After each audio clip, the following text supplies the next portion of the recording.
जुलाई माह का दूसरा सप्ताह 7 से 13 जुलाई तक मकर राशि के जातकों के लिए कैसा होने वाला है। जय माता दी दोस्तों, आप सभी का स्वागत है हमारे YouTube चैनल अमृता एस्ट्रो में। और आज की इस वीडियो में मैं बात कर रही हूं 7 जुलाई से 13 जुलाई 2025 तक के साप्ताहिक मकर राशि फल के बारे में।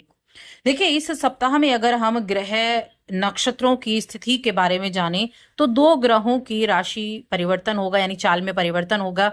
और चंद्रदेव तो हर 2.5 दिन में राशि बदलते ही बदलते हैं। तो 9 जुलाई का जो दिन है, इस दिन देवताओं के गुरु बृहस्पति मिथुन राशि में उदय हो जाएंगे, जिसका प्रभाव पूरे सप्ताह में आपको बहुत ही शुभ देखने को मिलेगा। दूसरा, आपके राशि के स्वामी और कर्म फलदाता शनिदेव भी मीन राशि में वक्री हो जाएंगे। इसके अलावा जो चंद्रमा की स्थिति होती है, तो चंद्रमा सप्ताह की शुरुआत से वृश्चिक राशि से गोचर करेंगे।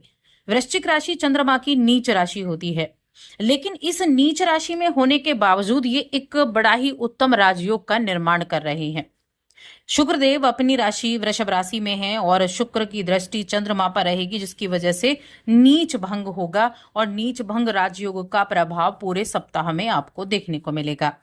वैसे तो और भी योग बने हुए हैं, जैसे शुक्र के साथ शनि का योग बना हुआ है और पूर्णिमा का दिन भी रहेगा। साथ में जो सावन माह है उसकी भी शुरुआत होने वाली है। तो ये सभी चीजें मिलकर इस सप्ताह को कैसा बनाएंगी, चलिए जानते हैं। आगे बढ़ने से पहले छोटा सा निवेदन है, चैनल पर पहली बार आए हैं, अभी तक चैनल को सब्सक्राइब नहीं किया है तो सब्सक्राइब जरूर कर लें। देखिए, मकर राशि जो कि पृथ्वी तत्व की राशि है, जिसके स्वामी शनिदेव हैं, बहुत ही मेहनती, धैर्यशील, अनुशासित और लक्ष्य को प्राप्त करने वाली राशि मानी गई है। अब ये सप्ताह आपको क्या सिखाएगा? ये सप्ताह आपको सही और गलत, अपना और पराया, इसके बीच में फर्क करना सिखाएगा। यानी कि आपको पता चलेगा कौन अपना है, कौन पराया है, कौन सही है और कौन गलत है। और ये चीजें पता होनी बेहद आवश्यक है। कई बार हम लोगों पर विश्वास कर लेते हैं और समझते हैं कि ये व्यक्ति हमारे बुरे टाइम में या हमारे जब हमें जरूरत होगी तब हमारे काम आएगा, लेकिन होता क्या है, होता उसके उलट है। तब व्यक्ति का पता चलता है कौन अपना है, कौन पराया है। तो यही चीजें इस सप्ताह में आपको एक, कहते हैं ना, आपकी आंखों को खोलने वाला ये समय रहेगा। अब यहाँ कोई भी निर्णय अगर आप लेना चाहते हैं तो उस निर्णय को लेकर आपके मन में दुविधा जरूर रह सकती है। दुविधा है तो उस दुविधा को सबसे पहले दूर करना है, किसी से सलाह मशवरा करना है जिसको आप मानते हैं कि हाँ, ये व्यक्ति आपको अच्छा निर्णय दे सकता है। इसके अलावा आपका व्यवसाय है, अगर आप एक बिजनेसमैन हैं, छोटा है, बड़ा है या शॉप है आपकी, तो मैं कहूंगी सप्ताह की जब शुरुआत होगी तो धन का लेन देन करते समय बस सावधानी आपको रखनी है। वैसे आपका कामकाज अच्छा चलने वाला है। आपका घर हो चाहे बाहर हो या आपका वर्क प्लेस हो, जहां पर भी है, अगर आपको गुस्सा आता है तो वाद विवाद की स्थिति से बचना है। वाद विवाद नहीं करना है, दूसरों के मामले में दखल अंदाजी नहीं करनी है, बिल्कुल ना करें, क्योंकि ये आपके लिए बेवजह की परेशानियों को झेलने का समय हो सकता है। इसीलिए दूसरों के कामों में दखल अंदाजी बिल्कुल ना करें। अपनी काम से काम रखना है, अपनी चीजों से आपको काम रखना है। अब यहाँ बात करें अगर बाकी चीजों की, तो देखिए, मकर राशि के जातकों के लिए इस समय अवधि में पारिवारिक जिम्मेदारियां बढ़ सकती हैं।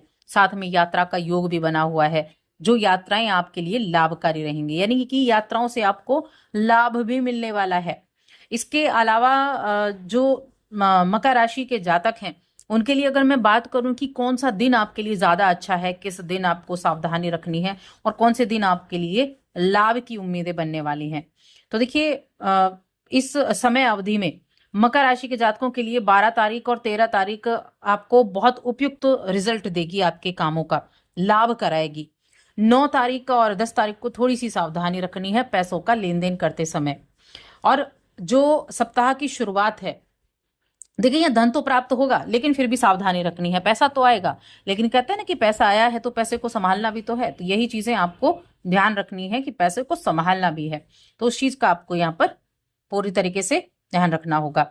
अब देखिए, कोई भी अगर आपका कोर्ट कचहरी में मामला चल रहा था, कोई विवादित मामला था, तो उसमें अच्छे रिजल्ट आपको देखने को मिलेंगे, वो आपके लिए अच्छा रहेगा। साथ में प्रॉपर्टी से जुड़े हुए जो काम कर रहे हैं जातक, उनके लिए बहुत फायदेमंद योग बन रहे हैं।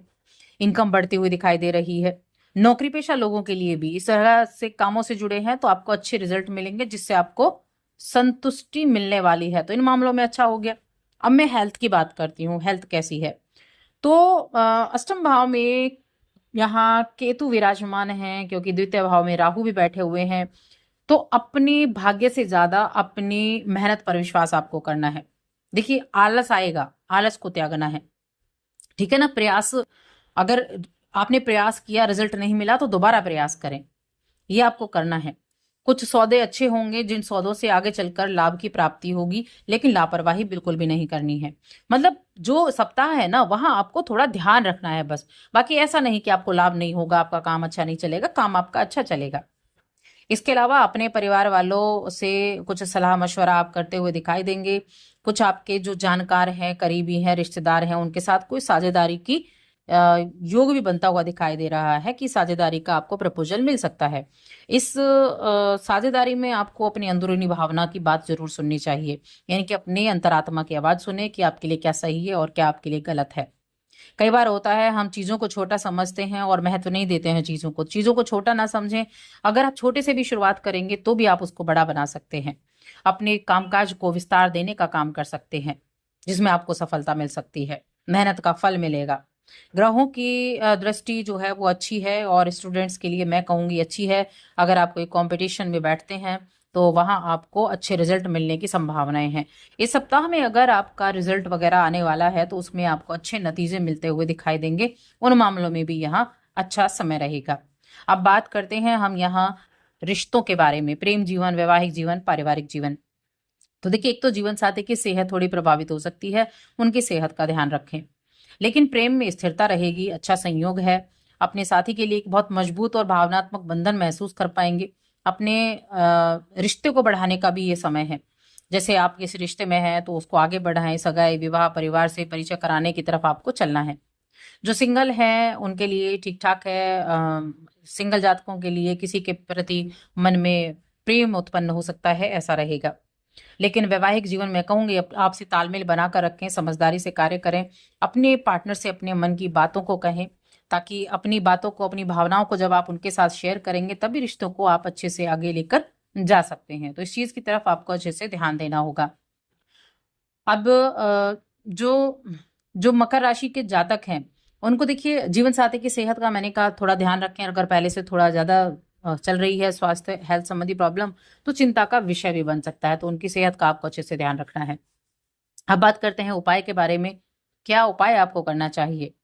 तो उपाय के तौर पर आपको इस समय अवधि में भगवान शिव की आराधना करें, महादेव की विधि विधान से पूजा अर्चना करें, रुद्राक्ष की माला से महामृत्युंजय मंत्र का जाप आपको करना है। बहुत अच्छे रिजल्ट उससे आपको देखने को मिलने वाले हैं। तो बस आज की इस वीडियो में इतना ही। वीडियो कैसी लगी कमेंट करके जरूर बताएं।